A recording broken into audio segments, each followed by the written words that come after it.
Good morning, good afternoon, good evening around the world. This is Doug Brunke with Global Chamber. We're broadcasting from Scottsdale, Arizona and several other cities around the world. We are honored to have 6 amazing speakers today located in places like here in Scottsdale, in Metro Phoenix area, in Dallas and in Denver, Salt Lake City, and in Brussels, Belgium. So we are going to kick off our conversation in Brussels. Bruno Herrmann is an amazing expert around globalization, cross-cultural communication at the Nielsen company. He comes to us through our member in San Francisco. This is the way the global world works, Lucy Newcomb, who they've been working together for 3 years. Bruno, you're going to be kicking off and you're going to be debunking myths about international communication and globalization. We really appreciate you taking the time today and sharing your expertise. Kick us off and set the foundation for the rest of the conversation, please.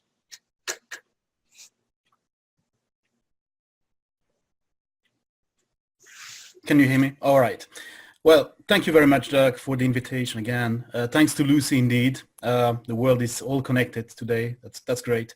Yeah, when I received the invitation, there is so much to say about globalization and cross-cultural communication, but I said for this session, I need to actually talk about one topic which is very near and dear to my heart, which is how to actually indeed debunk some of the things that people believe in or think they believe in, so which is sometimes even worse. So indeed, I would like actually to address this topic by saying that just like each house needs a very robust foundation, globalization and cross-cultural effectiveness also need a very robust stage. And one of the issues that I faced in my 22 years of experience as well, was that many people were actually considering, going global or talking to customers around the world as something that was very far away from reality. And essentially, Cesar, if you can just click one more time to actually kick the animation. All right. So I've heard many things. Myth, indeed, wishes, thoughts, ideals. All that is actually great because all these small subtopics or topics of interest are absolutely relevant for cross-cultural communication and globalization in general. But as a matter of fact, when you look at all these thoughts, ideas, wishes, they're just like a wall. And many people actually bump into this wall because they just don't know where to go. They just don't know where to start from. And they just don't know what these topics are all about. So that's what I call facing the globalization wall, which is obviously blocking, which is stopping many people from moving forward and actually delivering on cross-cultural communication and globalization effectiveness. And in these topics, of course, as you can see, there are things that probably most of you have already heard or used, like translation, transcreation, global imagery, internationalization. All these subtopics, as I call them, are extremely relevant, but the problem is that they need to be articulated. They need to be organized if you want to actually to deliver and if you want to measure your effectiveness against those criteria. So if we can move on to the next slide. So what I usually recommend doing to people around me in my company and outside my company is really to set the globalization stage, which is essentially what you also would like to consider as a good foundation for cross-cultural communication. Because at the end of the day, when you talk about speaking to international customers, you have to meet local experience requirements. And that means engaging holistically. And I might just debunk something very serious here, because of course, when people talk about, communicating or talking to customers or audiences around the world, they may just focus a lot on the actual words, the language as they call it. But for me, the language is threefold. It is actually what the engagement is about linguistic aspects, such as indeed, content that is based on spelling, syntax, vocabulary, or terminology that is really accurate. As customers, they expect fluidity reflecting their level of proficiency and background. That's what I would call the focus on words, using the right words the right way according to the right rules. But in the world today, the linguistic engagement is not enough. It's far from being enough. There is another facet of it, which is probably something that other speakers will develop today, which is the cultural engagement, which is where customers need to adopt content. They need to adopt products based on textual, oral, and visual acceptance and relevance. That means, of course, for leaders and practitioners as ourselves, respect for their concrete and emotional patterns. And that is very important because in this cultural bucket, as you may call it, you can find a number of references, values, but also standards that are applicable to each market. If you talk, for instance, about concepts like privacy, or if you talk about concepts like accountability, these concepts, these values vary a lot across markets. Of course, there is some common ground because many people share a number of values, but the way those values are perceived and received really differs according to markets. And the last bucket, or the last facet of these, as I call it, the globalization coin, is the functional engagement, and that is more important than ever. We are in the digital age. If you don't engage functionally, you are going to miss the target in many cases, because it means that customers need to consume your content according to technical, legal, and accessible availability, and that implies a lot of consideration for ecosystems and environments. So I've seen so many examples in the Hall of Shame, as I call it, of globalization, where companies, were delivering great content, linguistically great, culturally great, but functionally poor. And actually, as a matter of fact, and as a result of this missed target, there was a big gap in the experience because the content that was so great linguistically and culturally was not actually consumed, was not received properly due to a lack of functional consideration on the customer side. So my message here would be for the stage, just to set your globalization stage, please make sure that you embrace all facets that enables delivering on all engagement requirements. Because customers today, they are extremely picky. They can move quickly to your competition. They can go away fairly quickly as well. So we have to be really sensible. We have to be aware of all that really matters for them, when, how, and why. So Cesar, I guess you can move on to the next slide. All right. So that, as I said, there were three facets for what I would call the globalization stage. But now the next question is, okay, but why should we do that? Why the hell should we do that? What is the rationale? Well, again, I'm trying today to use some simple words because I could talk for hours about that with some more jargon and technical terms. But essentially, for me, in my experience and what I see around me, it's about delivering simplicity, automation, and centricity. Because again, from a customer perspective, what are the expectations? Where the expectation is that they want products, they want content naturally, accurately, intuitively, and with fluidity. That is simplicity. Simplicity is probably one of the most important rules of engagement in terms of cross-cultural communication.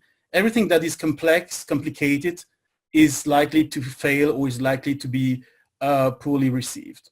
Then, of course, there is no automation. Automation is key today. There is a lot of content. There are many products around the world. So there is a large choice of options for customers. So for us as leaders and as practitioners, it's really important to really make sure that customers get it quickly and consistently in their market and in their channels. So that is not to say, yes, we're going to localize, we're going to communicate to an audience in Germany or in China. We have to really analyze, we have to look at the data that are really driving the customer experiences in those markets according to the regions or according to the channels. So it's really important to be, again, very, very accurate in this area. Then the last one, which is of course very, very obvious, but still missed out in a number of cases, centricity, customer centricity. Because customers today, they want to be engaged as part of an audience, but also they want to be delighted as individuals. So again, in terms of cross-cultural communication, it is really important to make it personal. Because at the end of the day, make it culturally relevant means making it personally engaging. And this is probably what I would recommend as some sort of recommended recipe for globalization effectiveness, is to combine innovation to deliver simplicity, plus automation to deliver agility, plus centricity to deliver customization. And this is, for me, the most important driver in terms of effectiveness. And please note that I'm not using quality here, because I believe in effectiveness much more than in quality. Quality is so subjective and so risky as a baseline. It's much more measurable, and it's much more engaging to talk about effectiveness and, of course, to deliver on customer experiences. So Cesar, you can move to the last one. And, you know, after saying all this, many leaders came to me and they said, all right, okay, we get it. We know what to do. We know how we should articulate that. But what should we do in terms of, you know, international communication, in terms of priorities, and in terms of effort? Well, again, I tend to be simple. I tend to use some simple words to explain them how they should discriminate some of their content between leveraged content, translated content, localized content, and customized content. Of course, the more customized it's going to be, the more relevant and the more immersive it's going to be as well. And most likely the most expensive it's going to be. But that's why cross-cultural communication costs, for me, are true investments. A cost is, okay, yes, that's money that you have to put on the table, but at the end of the day, an investment is money you put on the table, but that you can get back at a certain point in time. So the return on investment here is really based on how customized and how localized. For me, these are the two areas where cross-cultural communication should be, you know, to make it truly localized, to make it truly customized, and make sure that if some people still want to use only translated content or simply leveraged content, that they are aware that, you know, this might be a nice or glittering choice in terms of cost or in terms of money, funding, but not really from a customer perspective, because the customer will make the difference between something that is really localized and customized for him rather than just translated or leveraged. And that is, in a few minutes, what I recommend usually to debunk you know, myth, and actually for me debunking myth means also creating a robust globalization foundation stage for cross-cultural communication. Great. So back to you, Doug. I appreciate that. One quick question that's come in. You talked about examples where linguistically and culturally a company could be on the mark but functionally fail. What would be an example of that? Oh, sure. Well, let's take you know, an online campaign, for instance, an online marketing campaign. You create a nice video which is linguistically correct, which is culturally relevant, but then if you deliver that video on the wrong channel, for instance, if you deliver a video which is content intensive in Vietnam, think about, you know, the ecosystem in Vietnam. It's not going to be supporting this type of video. So if you want to push it out to 25 markets, it's going to be great. Your video is going to be great in ecosystems in Germany or Western Europe and North America, but maybe not in Southeast Asia or Africa. So think about, you know, this functional aspect, how people will actually receive your content in their ecosystems. And I really call it ecosystem because today, many things are mobile, many things are delivered on platform, but all these channels have to be really in line. They have to be really also relevant in terms of functional requirements and functional engagement. Very good, thank you. So we're, Bruno, you're hanging on, and we'll have a Q&A after the other speakers come back.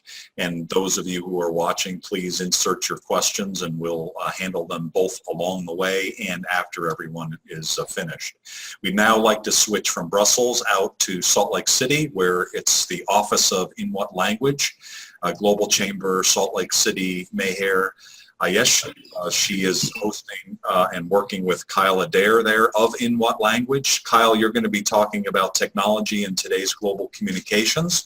Nice little bridge from Bruno. Welcome, good morning, and we look forward to hearing from you. Good morning from Salt Lake City, Utah. We have more than several people here in the room here, and so excited to talk to you today. And actually, can you see getting the slides briefed up here?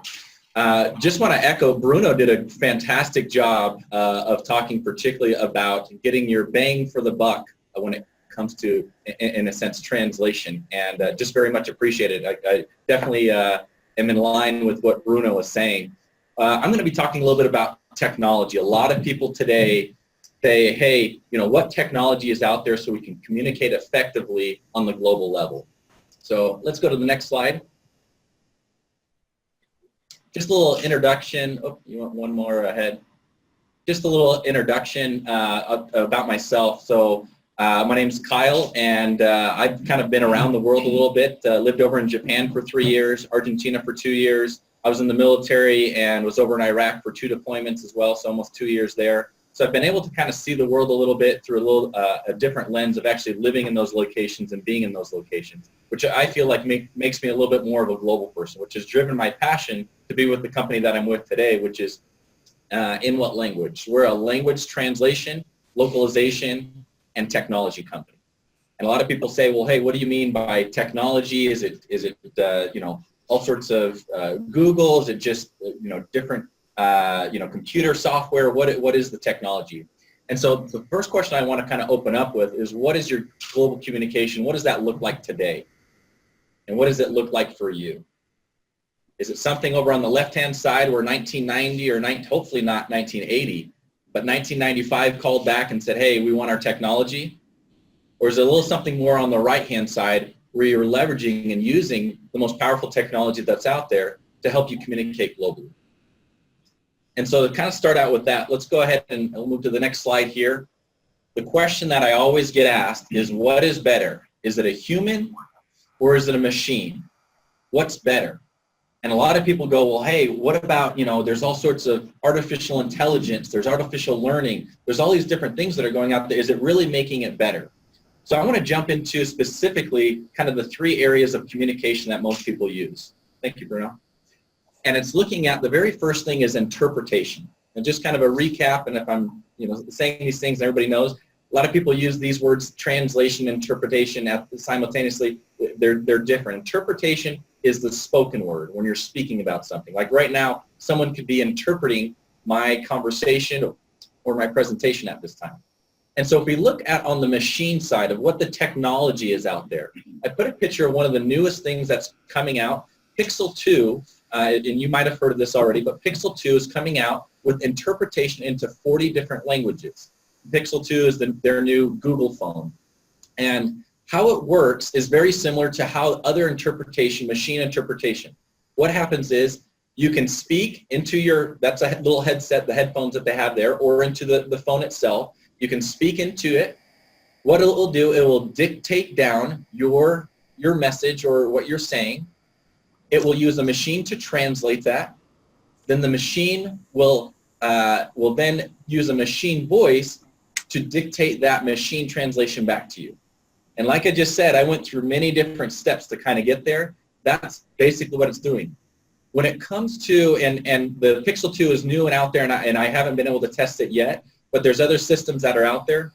When you're saying, hi, how are you? Where's the bus? Where's the bathroom? Simple things like that. it does work pretty well, actually, pretty functionally. If you're having a conversation like this, or you're trying to present something, it'll probably be the worst nightmare that you're ever going to run into. So it's something that you probably do not want to invest in or do. The other side is the human side, where you have a human a human interpreter who is able to be the go-to or the middle point. And as in this picture you can see here, you're interpreting from Portuguese and you're going into French. And that person there in the middle, you'll have to take breaks and make sure that that person has time to catch up and to be able to interpret what you are saying.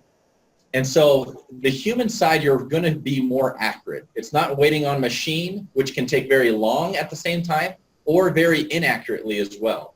And so in this column, I would say you'd want to definitely lean towards the human side of interpretation much more than the machine side. We're still many, many years away from it being a fluid system for the machine side that you'd want to use for any kind of business purposes. Moving on to voice, two sides of it. Obviously, everybody knows there's human voice artists, and they get used all the time for major production films and pretty much everything that you can think of. One of the newest things in technology is machine voice, and that is actually starting to catch on a little bit more. Is it the best? No. A human's always going to be better, but realistically, when it comes to cost effectiveness, this can be a solution.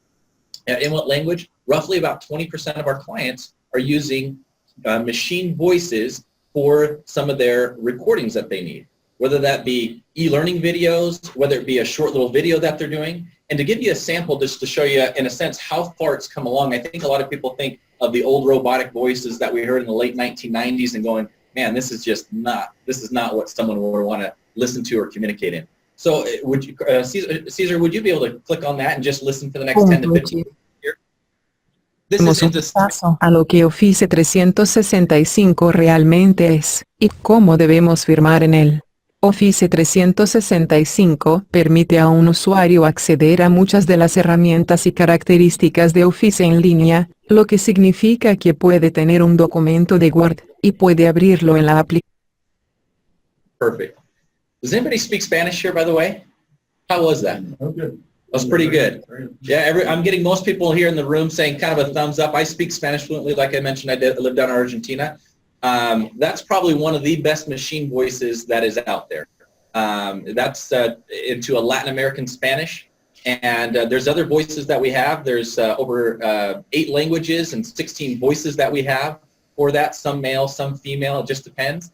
Some languages are better. Spanish, that one's probably one of the best ones. There's German, French, some other ones. I have a compadre here that speaks French fluently. He'd probably listen to that and go, yeah, that's probably not what you're looking for. But to let you know, technology is getting better. Machine voice is a realistic thing that's out there that can help and improve communication, and obviously being a very cost-effective manner as well. The last thing I want to touch on is translation. And machine translation is something that's talked about on a daily basis and is improving every single day. And I show that picture right there. Basically, it's putting words in, and the machine will try to calculate it, compress it, do everything that it can, and spit out what it thinks is the right answer. One thing that is very new in the past 6 months is something called neural machine translation. Neural machine translation is different than what translation has been previously for the many decades. What it's been doing in the past is doing a word-by-word translation of every single word. And in a sense, you kind of think, maybe that will work. When you do it, go to Google Translate, for example, and do that, you'll see many times it does not show up the way that it should. And so it's doing a word-by-word translation. It's not looking at contextually. It's not looking at so much the adjective beforehand, or if it's a he or she beforehand. It's not looking at those things quite as well. Neural machine translation is truly trying to look at it on the sentence level. And so now it's trying to parse and depend on maybe the words at the end of the sentence should be something that should be considered when you're looking at the beginning of the sentence. And so it's making some drastic and vast differences in machine translation. In my opinion, it's still not there yet, though. You're not going to want to look at a machine translation and go, yep, it's good to go. Very rarely will you have a sentence that you'll machine translate and not want to touch up because of the low quality that you're looking at. And so on the other side, you have human translation. Human translations is definitely something that you're going to get the highest quality, whether it be one translator or two translator, making sure that there's a subject matter expert that has background in that field or in that industry, making sure it understands it, not having to look up words in the dictionaries. But if you do, you want to make sure that those translators have the appropriate tools. And so we'll go ahead and jump to the next slide here, Caesar. And what I mean by the appropriate tools, probably the most powerful thing is something called a translation management system. There's many of them out there. They've been around for about 20, 25 years now. And what I mean is these tools are very powerful, not only for translators to help them translate effectively and with better quality and consistency and improved speed, but also to help down on manual labor of things that we do day in, day out that we just say, hey, this is what you just have to do. For example, looking at the hard way, a lot of times we'll copy and paste something in. Well, instead of copying and pasting something in, you could have something called translation memory. For example, if you are updating a document and you go, hey, our marketing team just updated, about 80% of it is still very relevant. We're not going to change a sentence or word in it, but about 20% of it, we tweaked it and changed it to make it a little bit more relative for right now. And so instead of trying to copy and paste everything or highlight the words that have changed or like that, translation memory will recognize any words or any sentences that were previously translated and automatically pre-populate them in the translation. So now you don't have to worry about what changed and what didn't change. The machine will recognize it, or the translation management system will recognize it already from the get-go. The other thing is emailing your current version of your documents. There are definitely, and inWhatLanguage has one, collaborative translation management systems that it's live documentation. Think of Google Docs, where you can see someone else typing while you're typing some notes as well. And you can actually reconcile, instead of using track changes on one document and then emailing it over and going, wait, what version are we on? You can use a client review module that will help people to work collaboratively on it to find out a very quick and decisive decision, so you can move on to more different sentences and more documents that you need to get translated. The other thing is emailing to find out the status. Yeah, you can call somebody. Yeah, you can email somebody. But a lot of systems out there, you can log in and you can see a real-time status of where the translation's at. In fact, you can watch real-time as the translator's translating. The other thing is trying to remember there might be a glossary or dictionary that the translator's trying to reference and trying to use. Rather than them just trying to remember and read through it before they get started, now you're completely trying to just use that person's memory and say, hey, can they remember that term as they're translating this whole case study or this whole document or paper that might take 4 or 5 days. And if they do remember that, going, wait a minute, was that a term? And trying to look back into the glossary there. Instead, within translation management systems, you can have those terms or glossaries pop up at any moment when that word appears. And so the translator can make the right decision to say, yes, that's the term we needed to use, or no, not for this instance, not for this case. And probably one of the last things when you're looking at translation management systems is being able to look up terms in a dictionary very quickly and rapidly. You might know them. They might come off the cusp of your tongue. Some translators come with various backgrounds for translation. But one of the things that we've been able to break through is called smart translation. Basically, if you've ever done predictive, or if you've been texting on your phone, you've seen predictive text, basically that is the new technology that's out there, that you can use predictive text for translations that help the translator decide on the word more quickly, be able to have references to dictionaries and sources very quickly as well, all within one block. And typically what we're seeing with our translators is you're seeing about a third to maybe even a half the time that is cut down because of that technology. So ultimately, we can go to the next slide here. Ultimately, there's great technology that's out there. Things are improving. If I had to summarize overall, humans are still much, much better than translators, or sorry, humans are much, much better than a machine translation or machine trying to do that. And so what we want to look at and what we always want to consider is how can we merge those two together? And there's many different things going on. I mentioned machine learning. I mentioned artificial intelligence, tools that are out there to help people and translators make rapid decisions. And those things are becoming more and more prevalent. I imagine for the next 15, 20 years, that will be the more driving force, is what tools can we give people so they can work faster and more efficiently, rather than what can a machine do. You'll always see advances there, but I realistically don't think that will be a solution that you're looking for the next 20, 30 years. And that's it for right now. Thank you, Kyle. Appreciate that. Very promising future continued there. And now we're going to switch over from Salt Lake City to Dallas. Micah of Fluency Corporation. She's going to look internally She's going to be talking about international employees and speaking their language. Micah, are you there? Hi, everybody. Hi there. Is my mic on? We're good? You're good. Awesome. All right. So everyone, my name is Micah Bellieu. I'm the founder of Fluency Corp. And today we're going to be speaking about non-native English speaking employees. Do you speak their language? So just like inWhatLanguages did, I'm going to have a little bit of a background info. I started Fluency Corp because I took a job, like many of our people listening today. We've lived in multiple countries. And about 9 years ago, I took a job in Mexico. And to be completely honest, it was the hardest year of my life, culturally and linguistically. So even after 8+ semesters of formal Spanish classes, I felt like I was not at all prepared for what I really needed to be able to make friends at work, contribute in the meetings, and really feel a part of my new community. And so that's when Fluency Corp was really born in the Yucatan Peninsula of Mexico. And so what Fluency Corp does is gives our clients the tools needed for the new language that they're working in, that they have been probably studying since kindergarten, but now, you know, they're in the country and it's a whole new world. And of course, the new culture and community that they're surrounded by. So like I said, I'm going to be talking about international employees, and I'm asking you today, and I ask our clients, do you speak your international employees' language?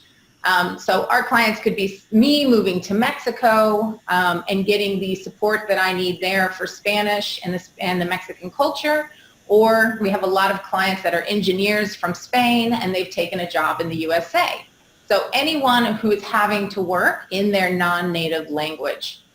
So of course, I am not at all asking, do you speak the language of every employee at your office? You know, we have people from Korea, from Japan, Mexico, France, all working together and having to use their second language, English. So no need to learn all of these languages, of course. But there are ways that you can speak to your second language, your employees that are using their second language daily. That can benefit you, can benefit the employee, of course, and in turn, that of course benefits the company. So this is part of a longer presentation that I did at the California HR conference just a couple of months ago, but what I've gotten from that presentation is just the main points, which is asking you, does your company have SAS? Okay, so let's go to the next slide. I don't know if you can play this, Caesar. Let me know if you're able to.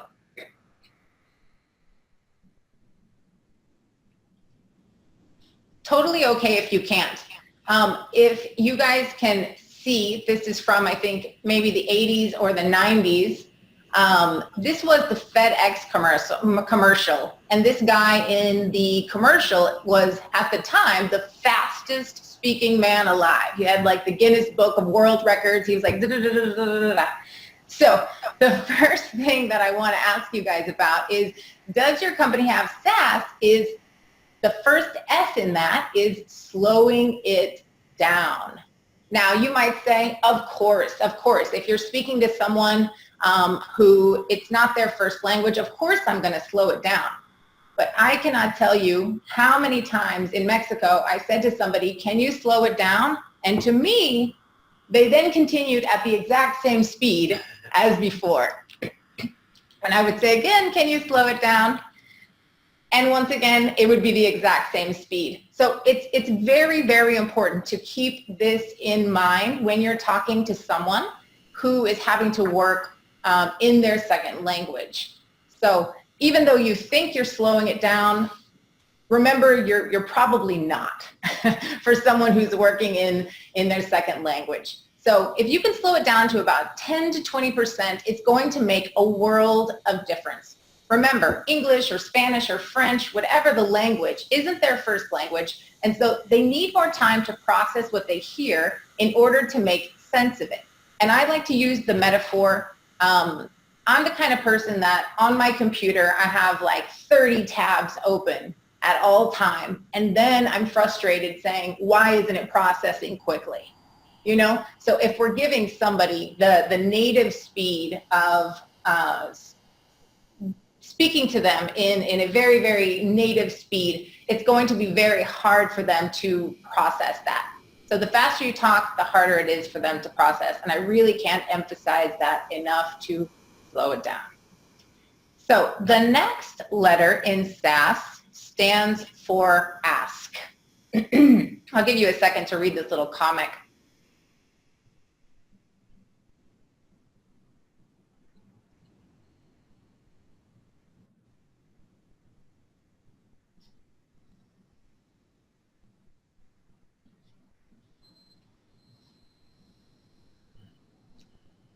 All right. So the A in SAS stands for ask because what happened here in this comic? Janet used some terminology, you know, some idiomatic phrases and way of speaking, you know, that was a nice, good American sarcasm, right? Complain all you want, but at the end of the day, you're still going to have to do your work. And so the employees heard exactly what she said. Awesome, we get to complain. Oh, and awesome again, we don't have to work until the end of the day. And so asking is for, you know, asking if someone truly understood what you said. You can do this by saying, hey, can you give me a summary of what I have just said? Or are we on the same page? What is the first step that you're going to do next to make sure that we're both going in the same direction? And another thing that's huge and that I've heard from a lot of our clients is at meetings, the second language employees that are working in their second language aren't really giving a lot of feedback. And I've seen this time and time again at international conferences and conventions. I can see, you know, if the meeting is in English, I can see on the person's face, they have an idea, they have something that they want to say. But they're processing how to get that out. And they're very nervous and timid to jump in there. And so at conferences, at meetings, you know, talk directly to those people that you know might be processing things and take a bit more of a second to get something out and ask them directly, you know, can I get your feedback? What do you think about this? So they can build that confidence to begin speaking at meetings and to know that you are going to be patient enough to wait for them to formulate their ideas, because it is going to take a little bit more time. But the more you ask them, the more clarity there's going to be. So one, to make sure that they understood what you said, and two, asking them for their feedback so that they get that confidence needed in meetings to begin speaking up. If we can go to the next one. All right, the next S in SAS is for simple. I think simple has definitely been talked about in here before. Bruno mentioned it and many times, and it is all about simple. So in this comic strip here, man, I cannot tell you how many times I have experienced this. I just got back a little while ago from a month in Japan, and I've been studying Japanese for about 3 years now. With conversation Skype classes, and whew, I would have loved some simple in some of the directions that I got. I really, really would have. I was a lost little American in Japan a lot of the time. And so here, when we talk about simple, you know, the guy on the left, he might be being polite. He might be, you know, thinking this is the best way to ask for what he needs. And it is a very kind, roundabout way, you know, polite way of asking where the restroom is, but it's very wordy, it's very flowery, and plain and simple, I don't think he's going to get what he wants, which is a bathroom. And so I really, really encourage everybody to simplify what you're saying if you're working in an international or global environment, and just go directly to the toilets, please. You know, the whole point, again, is to get across what we're trying to say. And so direct is definitely the way. Simplify. So this is a very, very cute little video. Idioms is one of the things that really is hard for people to understand, and there's a gazillion of them in every single language. And so this little boy here is precious. His dad keeps saying, keep your eye on the ball, keep your eye on the ball, to hit the ball. And of course, what does the little boy keep doing? He keeps putting his eye on the ball again and again, until his dad finally says, no, watch it with your eyes. Just watch the ball while you're hitting it. And so I want to put this in here because everyone has to learn idioms. We're not born and knowing the idioms that are in our language. Everyone has to learn them.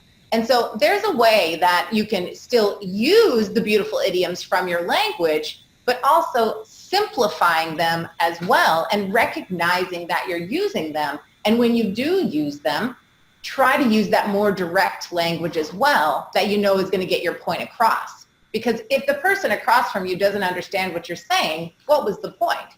And so I used this. I had a huge room of HR directors, and everybody spoke English as a first language. And I thought to myself, how am I going to get them to understand what it would feel like to not understand their own language? And so what I did here is I have a paragraph using all British idioms. And so let's look at this paragraph. Since John is arguing the toss, we need to be on our back foot in this matter. When we went to the meeting, he was a real banana skin. During the next conference call, let's make sure Jennifer is there. She wears belt and braces, but is really box clever too.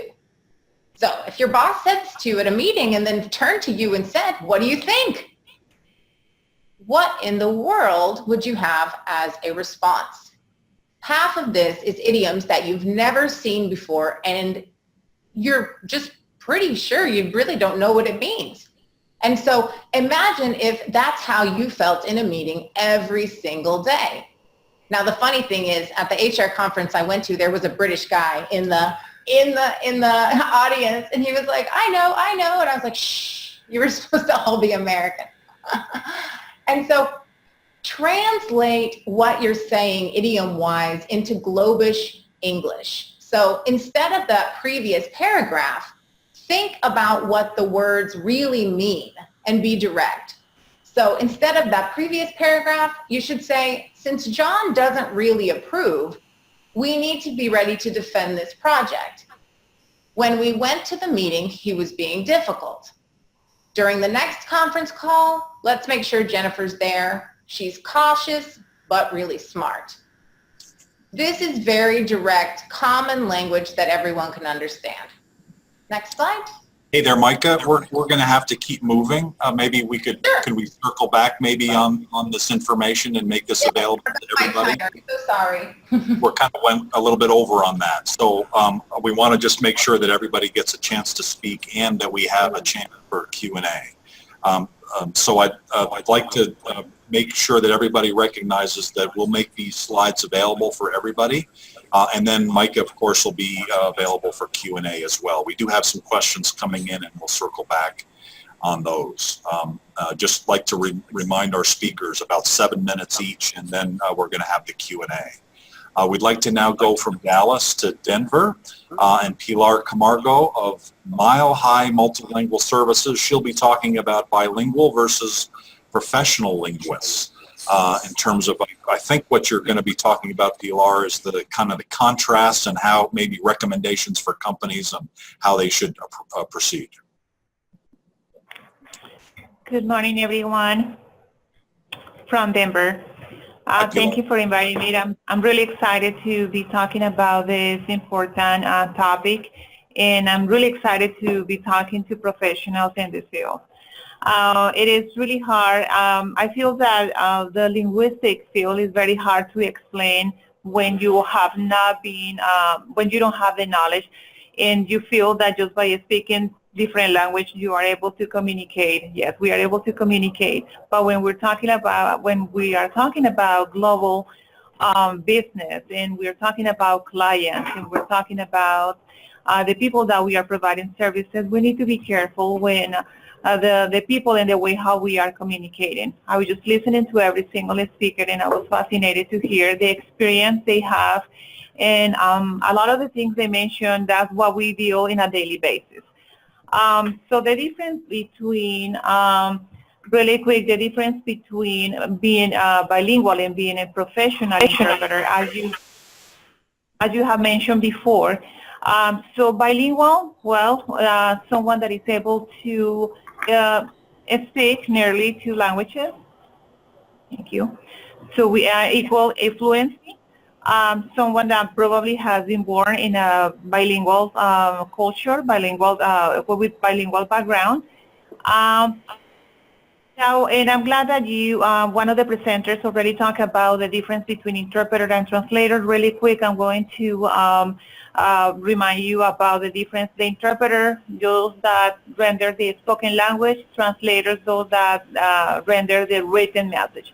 So most of the time in our company, so we provide some of the services that we provide are interpretation, translation, localization, language access, classes, and we provide language assessment, proficiency assessment. So because we want to explain and we want to teach people the difference between being bilingual and being a professional interpreter. So professional interpreters are experienced with extensive training and different industries or fields. As a professional interpreter, you are expected to have the terminology in that specific field or industry. We learn and we need to know when it's appropriate to switch from one mode to another. When I'm talking about mode, what I mean is, if you are talking to an audience, if you're having a one-on-one interaction, it's okay to talk consecutive. So listen to the person that is just speaking in one language, listen, and then interpret in the other language. Now, if you are a professional interpreter, you are using a professional interpreter, and you have hired or contract this professional interpreter for a big audience or for a conference. Okay, so if a professional interpreter knows that when to switch from consecutive to simultaneous interpretation. It takes years of experience, it takes practice, and as I said before, experience. So it is important to know when to switch from consecutive to simultaneous or vice versa. So when you are using a professional interpreter, the difference between a professional interpreter and bilingual, professional interpreters, we learn about different barriers that are faced based, of barriers of language. So one of them, some of the common barriers are barriers of register. So if you're using a professional interpreter, that person will be able to overcome any type of register barriers, for example, technical terminology. So that person is prepared for that specific topic being during the conference, for example. So we also are trained to overcome barriers of culture. Obviously, it's not the same when you're talking in Spanish. I'm a native Spanish speaker. So I know that I use terminology that are well known in South America, that I might be careful, I need to be careful when talking to people from Central America or even from Spain. So we need to be aware of that. We need to be aware of the audience that we are interpreting for, because we are representing not only the language, but we're representing different cultures. So we need to be aware of that when you're using a professional interpreter. Professional interpreters, as you have mentioned, the other speakers mentioned before, we must be cultural competent, and we need to learn how to become cultural competent, and also how to teach people to become cultural competent. So that means understanding people's actions, expectations, and attitudes. we learn how to respect diversity. Diversity can be, it's very complex. So we need to understand to respect diversity, embrace other cultures. Now, when you are a professional interpreter, you can, and I'm not trying to take credit away from bilingual staff. So something that we do in our company, we provide classes, we provide training, and we provide language assessments. And what it is for those organizations that they are not able to hire or contract professional interpreters, obviously they want to utilize, they want to use their employees or their staff language skills. So what we do, we customize those language skills. We customize a language proficiency assessment so they can use their language skills or their staff language skills based on their needs, based on whatever, whatever they want to provide to the public, their services, products. So they are able to communicate, meet, greet, have a regular conversation. But when we're talking about more technical terminology, when we're talking about a specific, they want to reach a specific public, the specific clients, they need to make sure that they're using professional interpreters, those that are going to be able to, render the appropriate terminology and the accurate language and the accurate information that the client has been hired that interpreter for. Professional interpreters, it's important to highlight that we play an important role in global market because we convey the message accurately. And that's, I will send the slides to Cesar so he can share those with you. And I'm sorry that I didn't send it on time, so we don't have it ready for you today. I know that we're short on time, and I tried to go based on the time that was given to me. Okay, thank you very much, Pilar. I really appreciate that. We will make the slides available, and also the video is available after, and so you'll see a blog post with all of your beautiful faces on it, and as much of a summary as we can include with contact information for all of you. We're now going to be switching from Denver to Phoenix here in Scottsdale, Arizona. This is actually the headquarters for Global Chamber. And we are very lucky to have Tatiana from Ruspar Communications Group. She'll be talking about I can't even read my own handwriting. So you're going to be talking about the semantics of translation. The semantics. I usually don't write the word semantics, so that must be the problem. So the semantics of translation. So I do want to say something about Tatiana. There is a blog post that talks about translation equivalence on the Global Chamber site. That's one of the best posts I think I've ever seen. Very comprehensive. It's also in a recent In Business magazine.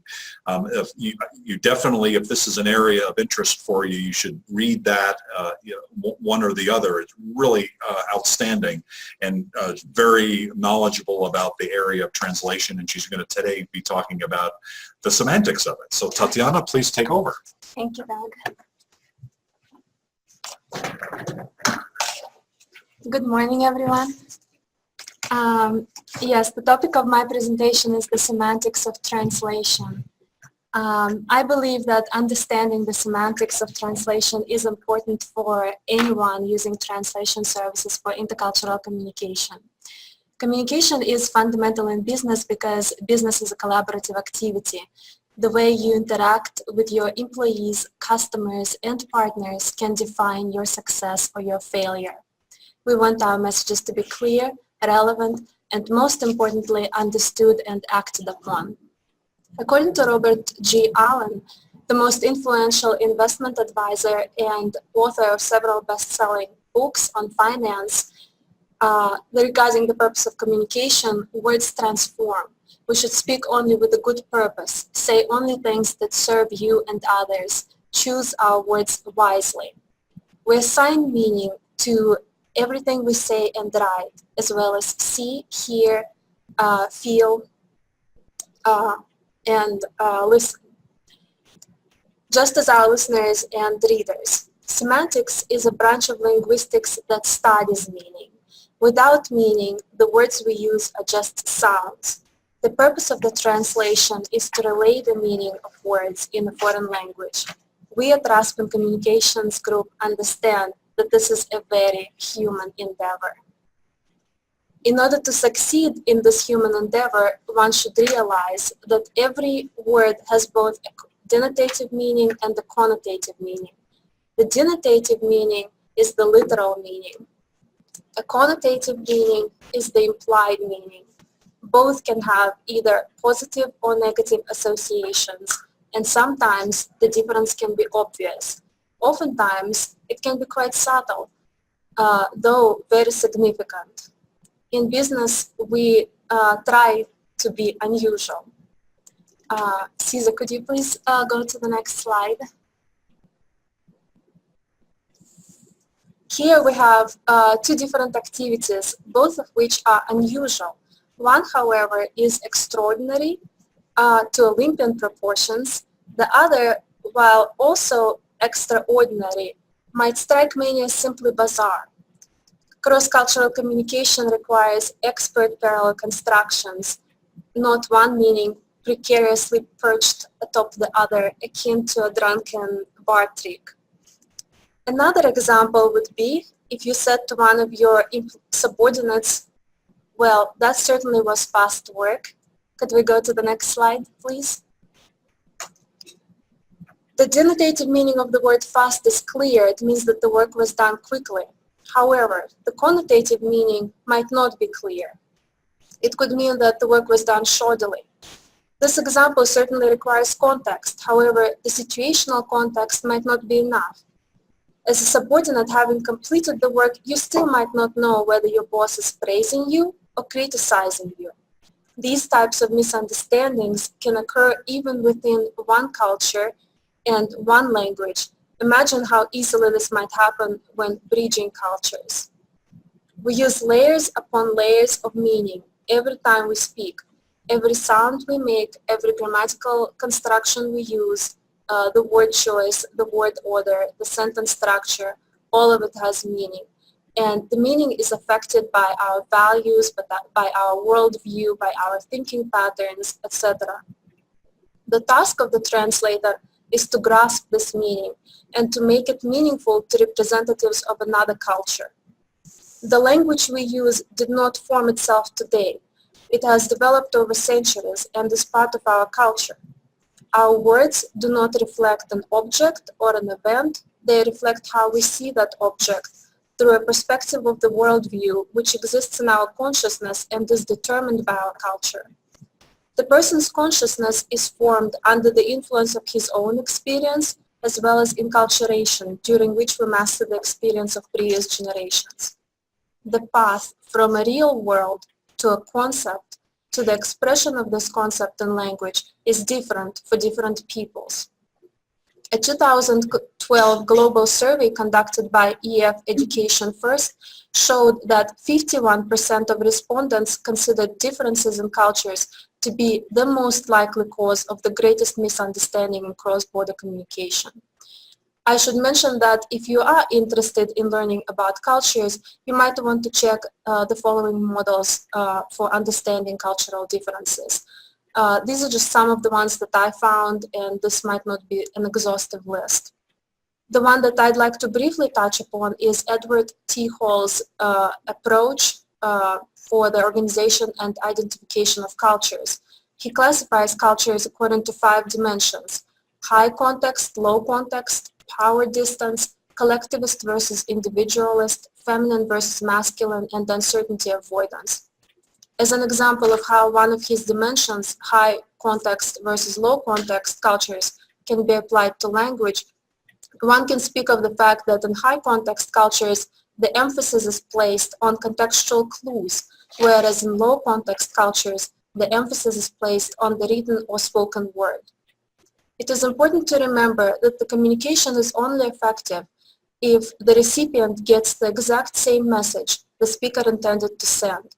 The role of the translator is not only not to distort the meaning, but to facilitate in the successful translation of that meaning. High-quality translations are not produced by the biggest, most advertised, or the most technologically savvy translation agencies. High-quality translations are produced by professional linguists and translators. Only experts can translate for experts. If you'd like to know more about what the high-quality translation is, what the 5 steps of translation equivalence are, and how to assess high-quality translations, you can read my article on Global Chamber's website, as Doug mentioned. Remember, even though we are all very familiar with gross translation mistakes on signs and in menus, gross translation mistakes are easier to rule out as mistakes. The so-called small errors, the wrongfully chosen synonym of a word, can misrepresent you in the eyes of your potential foreign customers and partners. The quality is in the details. Why should you work with Raston Communications Group is because we know the details. We will work with you and for you to bring your business to people, profits, and cultures you might not reach otherwise. Don't underestimate the value of your words. Thank you very much, Tatiana, and certainly working with Tatiana, you get to keep all your fingers. I think this is another key. So our next speaker is Gloria Petersen. She's going to be sliding here in front of the screen, and this is our last speaker. And then here in Scottsdale, what we'll do is we'll have both Gloria and Tatiana available in front of the screen after Gloria is finished for Q&A, and we have a number of questions that have come in, so we're looking forward to getting those answered. So Gloria is part of Global Protocol. She's been a longtime member of Global Chamber. We really appreciate her abilities and skills. She teaches not just cross-cultural, but also just professionalism overall, and she's a really great go-to expert. She'll talk today about global image and diplomacy. Thank you, and hello everyone. First of all, just talking about global image. Image is not just how you dress. And it's certainly not just the body language you use, and those two elements are extremely important, but it's also how you communicate. And I think today, we've got good examples out there, but we've also got examples that are rather misconstrued. So moving forward, have you ever wished you could wave a magic wand and everyone would be respectful, civil, and accommodating? Well, let's wave that wand and get back to the basics.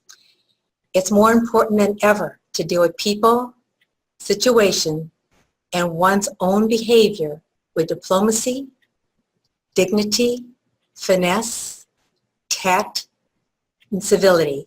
It's who you are domestically and globally. To share that, I put together a toolbox. Here's how. This toolbox is made up of diplomacy, skills, finesse, tact, dignity, and civility. These tools are powerful win-win strategies that serve as the foundation of effective worldwide communication. We're getting back to the basics of really good and powerful communication. It's how a situation is handled, not the incident itself, that is key to a successful result. And to illustrate that more, I'm going to use quotes from famous historians and celebrities, just as Tatiana did. Diplomacy is the art of letting somebody have their way, David Frost. It's the art of managing situations and people. In our next slide, Isaac Newton. Tact is the art of making a point without making an enemy. It's the art of knowing what to say without giving offense. Then we have Herbert Hoover. I had to look real quick. Freedom is the open window through which pours the sunlight in the human spirit and human dignity. It's the art of honoring an individual's self-respect. Then we have P.T. Barnum. I love this one. Politeness and civility are the best capital ever invested in business. It's the art of being polite and being courteous. And then there's eartha kit. Sorry. It's best if you can do things with a sense of humor and finesse. It's the art of handling highly sensitive situations. Use the right tool. Every situation is different, domestically and globally. Much will depend on the environment, and it's going to depend on the personalities involved. Realize that you can't change everyone. There are some people who are just unchangeable. So you have to work the best you can with you. You are responsible for you. Thank you for your attention.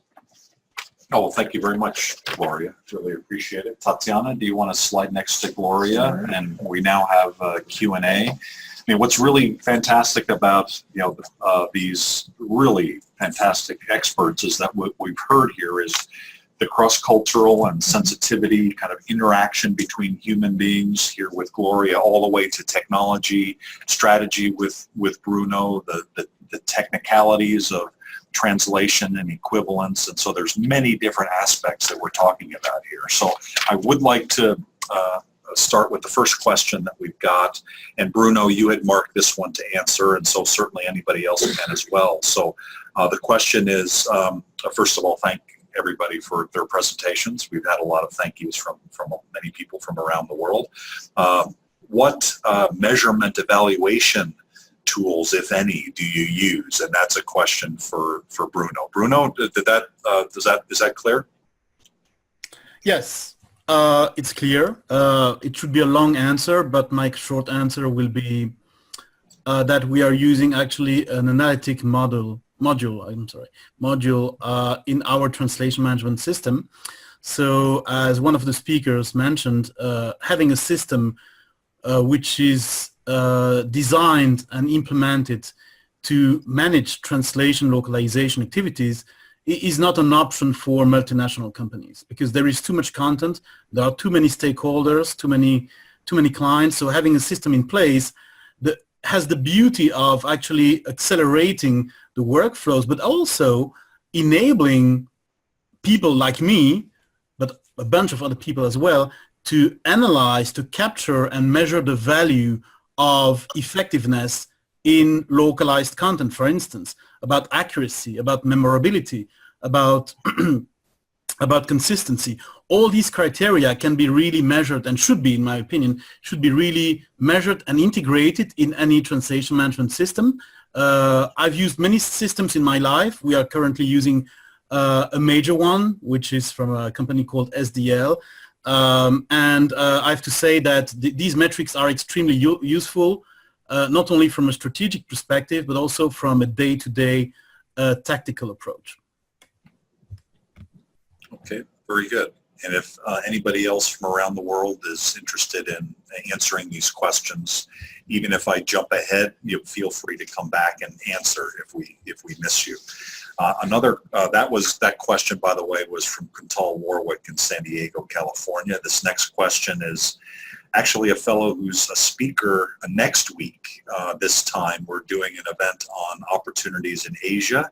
And Kevin Kroll out of Chicago is someone actually I met yesterday. He's a new member of Global Chamber, and he's an expert on doing business in Japan and in Asia in general. And so his question is, in my experience, machine translations of Western languages are relatively accurate when compared to machine translations of Asian languages. Can you comment on the progress of machine translations of Asian languages and how this may affect the Google translation feature in Android?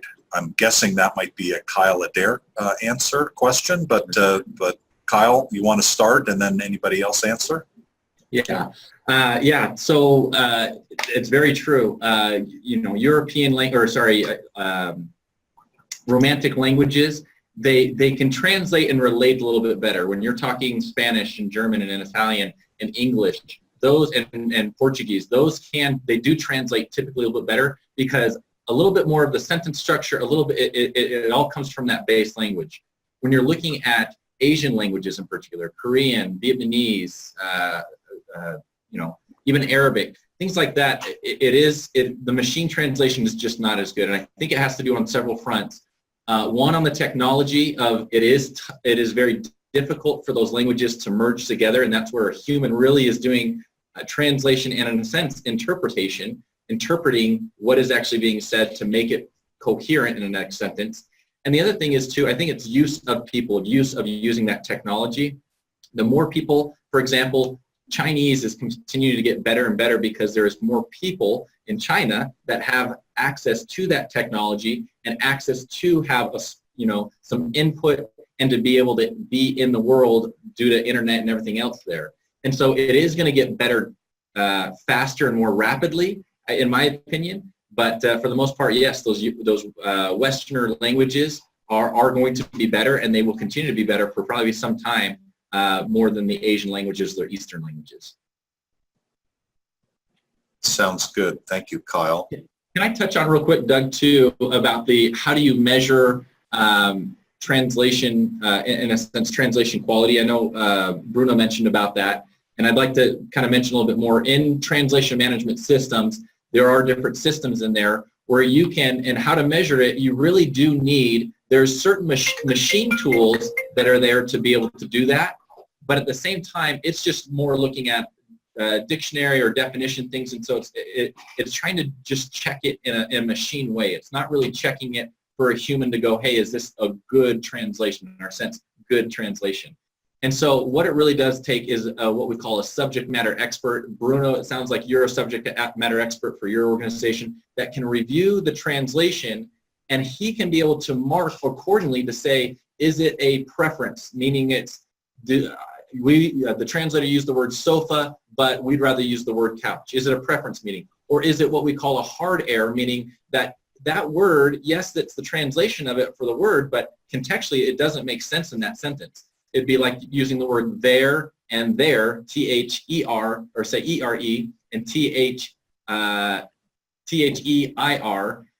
two different meanings in that sense. And so there can be things like that, or there can be omission or additions where maybe you added in a word, or you missed a word, the translator missed a word in the translation of that sentences. So those are all ways that you can be able to highlight or be able to calculate and find out what those errors are, but it really comes down to needing a subject matter expert to review that within your organization or a client or someone that you trust that would actually give vital feedback. Just saying good translation or bad translation usually is very, very thrown off because, again, someone could say, hey, that was a horrible translation because I used the word couch rather than sofa. But that's just more preferential rather than good or bad. That was a good answer. And if I can just, I fully agree with what was said, and because I wanted to keep my answer very short, I agree that in my approach, the module that I was referring to aggregates data which are fairly automated, like syntax, spelling mistakes, etc., but also aggregates data metrics from more language or cultural dependencies, like indeed, terminology, accuracy, memorability, all that is a whole for me. It has to be holistic anyway. So I agree basically. Very good, thank you. The next question I think is primarily for Micah, Pilar, and Tatiana. And this kind of relates to a lot of the different service providers that are members of Global Chamber. Most of our members are exporters and importers and investors, and we're focused in on getting them the services that they need. And very often they either don't understand what's available, they don't understand the relevance, they don't understand its importance, or they don't want to pay. It's one of many of those kinds of issues. And so events like today are really designed around, whether they're here or whether we send them the information afterwards is, hey, this is an important topic for your company and you need to know more about this, and and have this general information available throughout your company. And so a lot of what we do at the Global Chamber is helping service providers get through to these companies that really need to be using these services. And so the question, this is actually a question from Trevor Cook here in Scottsdale. What are some of the most common misconceptions or misunderstandings that clients new to language services have? I'll give a simple answer on my opinion. A lot of people think that language is a 1+1, that there's always just a right translation or a wrong translation. They think about it mathematically, that they say 1 + 1 = 2. That's the right answer. Languages are not like that. Languages are subjective by nature.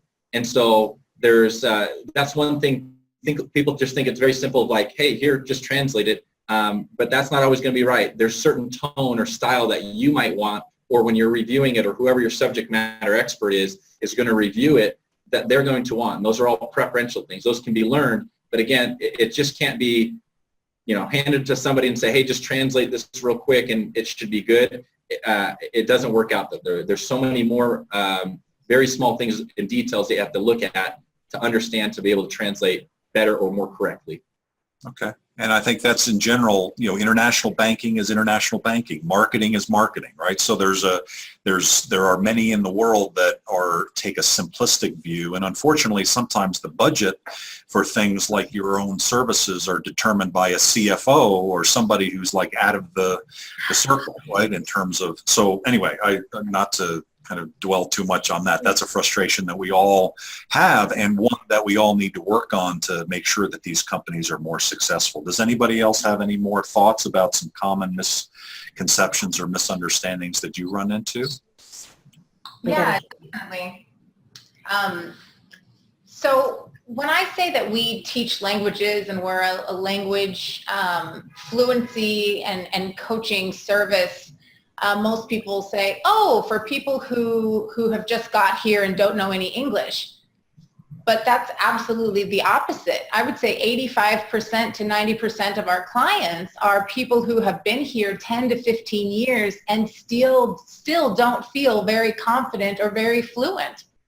And so we're working, again, with people who want to take their fluent level to a more advanced and gain more confidence and get those corrections and have that coaching partner. So I think a lot of people think, oh, but that person's already fluent. What would you teach them? But language, I mean, it's endless. There's just endless things to learn. And you can always, I haven't met anyone who said, oh, I'm perfectly good in my second language, don't need any help, thanks. I can manage any situation. I speak French and Spanish and Japanese, and I'd love to be better in all of them. And so imagine working every day in that language and it's your livelihood. And so I think that's a big misconception, that whenever you're taking a language class, you're a complete beginner. There's just so much more to learn. Thank you. I also, can I add something else? Yes, Pilar. Okay, thank you. So I feel that one of the issues that we face, a very often issue, is that clients, they feel, obviously they want to utilize their employees' language skills versus using professional trained interpreters or translators. Something that is important to keep in mind is that in our case, in our company, we use people that are in the country, so they understand. If our clients are in the United States, we mainly use, I would say 99% of the time, we use people that they live here, they're local, they live in the United States, so they understand the system. And the other issue is that clients, they feel that by using their staff language skills, for example, if they have someone that, an employee that speaks Russian, because that person is a native, Russian-speaking person, that doesn't mean that that person will be able to convey the message, that even though that is a subject matter expert, doesn't really mean that that person will be able to render the message that the client is trying to provide to their customers or clients. So that is really important too. I totally agree with Cyle and Pilar about what they said. I think that a lot of clients don't understand how to determine the quality of translations and how to choose the best translation service provider. And they think that all translations are the same. If you buy translation service, that it's going to be the same everywhere, and it doesn't really matter where you go and who you choose. This is why I advise you to read my article on Global Chamber's website so that you will have some kind of idea when purchasing translation services about what exactly you're trying to buy. That makes sense. And really quick, something that I forgot to mention is that what is important for the company or the business is to realize, okay, what is the target audience what is the audience that I'm trying to target? So I'm going to present this service or product to people in South America. I'm going to present this specific product or service to people in Spain.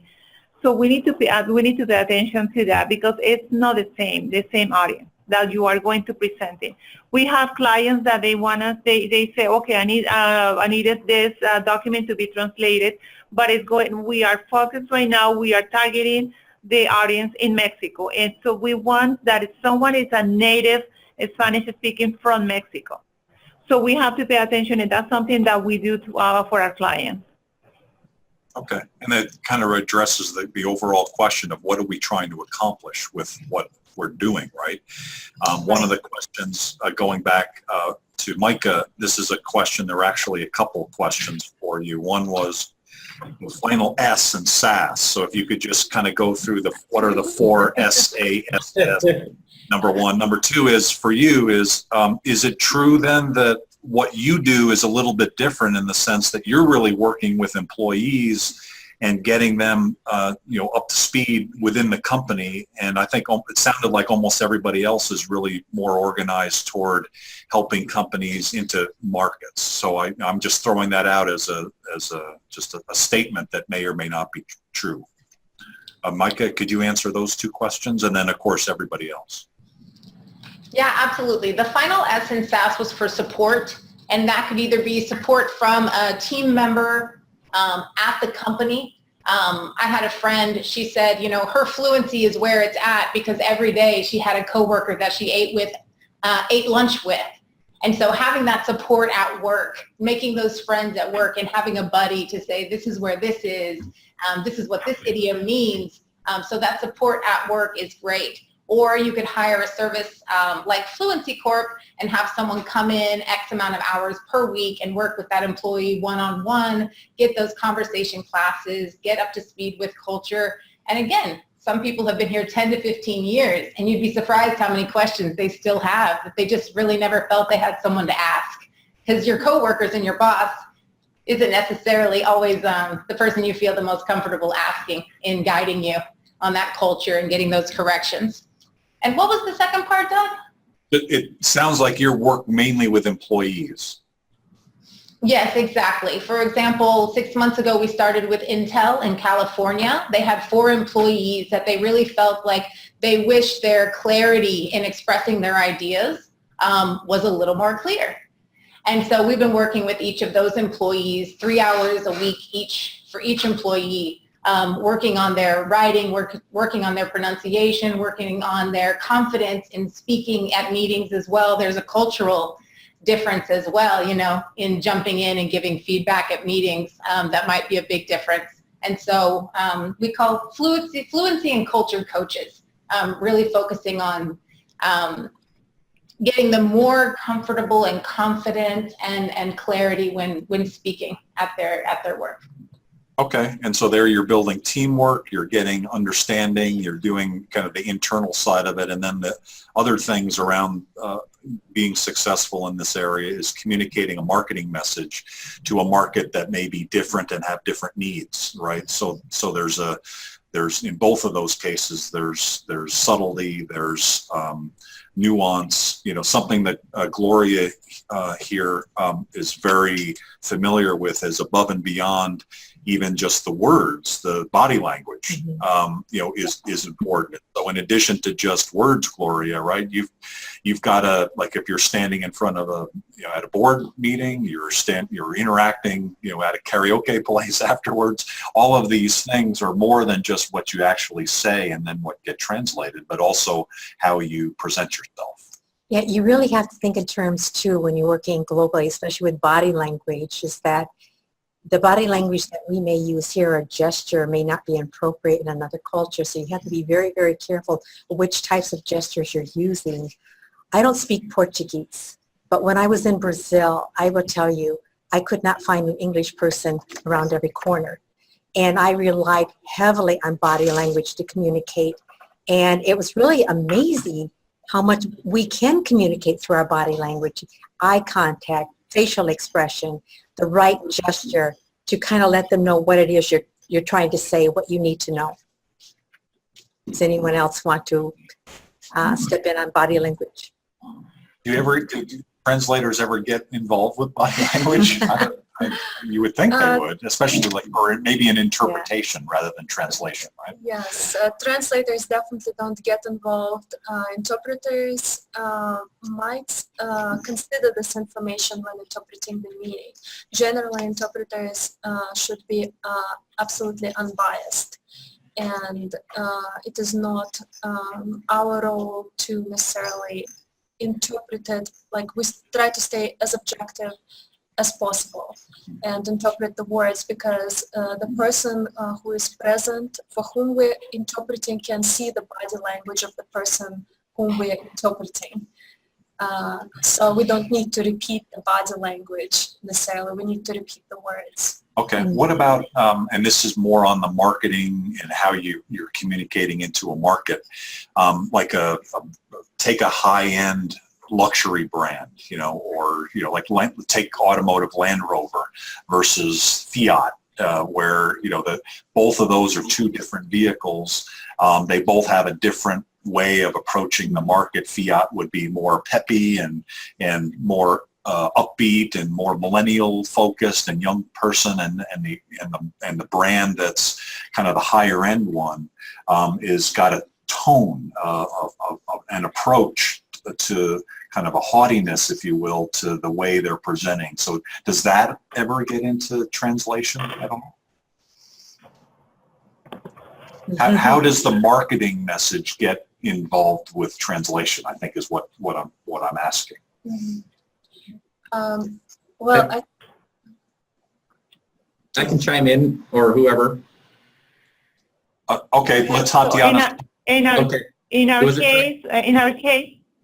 case, we met with the marketing representative, and we have multiple meetings before we actually start providing start working on the project. We always meet and find out what are the goals, what are you trying to reach, what is, as I mentioned before, what is the audience that you're trying to reach. Obviously, you're mentioning two major brands. So it all depends what their goal is. Their goal can be, their product can be the same, similar, not the same, but similar, but their goals are completely different. So we need to keep that always in mind. The translation piece in terms of marketing is super important, because that's how they are going to present their product. So in our case, we always review. We have subject matter experts. We also have people that proofread every single part of the project from the beginning to the end. So for this type of marketing, major marketing, we need to make sure that at least once a week we present what we are trying. Not only they also have bilingual staff that they might review the work that we do to see either, also what they do for the clients like this ones, in our case, what we do. So we like to see that the audience will be able to understand what we are presenting, instead of using just technical terminology that no one with that background will be able to understand. Okay, very good. As far as translating marketing materials, I believe that we should differentiate between three processes. One is translation, which is very precise. And the second one is transcreation, which is part translation and part recreation of the text, basically to some extent localizing the text to the foreign market. Then the third one is copywriting, where you take the idea and you use that idea to create a new text. And I think that when you translate marketing materials, you need to know the market very well, you need to know the culture extremely well, and you need to know which type of approach you want to use in this case. And definitely maybe use cognitive debriefing analysis to maybe even check what the response is going to be from some representatives of your market as far as the marketing materials that you are translating are concerned, how they will react to it. Yeah, this is a topic that we could talk for days on. This is really, 6 amazing experts with a lot of content here. We're going to have to wrap it up right now because we're at our hour and a half. So I really want to thank everybody today, the listeners, the watchers. This will be available by video and watch for a blog post. I'd like to thank Bruno Herrmann, Cyle Adair, Micah Bellieu, Pilar Camargo, Tatiana, and Gloria, all of you for your participation today. Your bios and your information will be part of the blog post, so people will be able to get a hold of you. If anybody's watching that is having challenges getting in touch with anybody as part of this event, let me know at doug@globalchamber.org. One comment about a couple of things that are coming up. Our next event is October 17th. We mentioned it earlier, Opportunities in Asia. It's 4 to 6 p.m. Pacific time. And we have speakers from around the world, particularly in Asia, on the next day, the 18th. We'll be talking about deep dives in about 6 countries, but we'll also have an overview of some of the opportunities in Asia. Thank you, everybody, for participating, and we'll talk to you soon. Thank you. Thank Bye-bye. you, Doug. Thank you, everybody. Thank you. Nice job.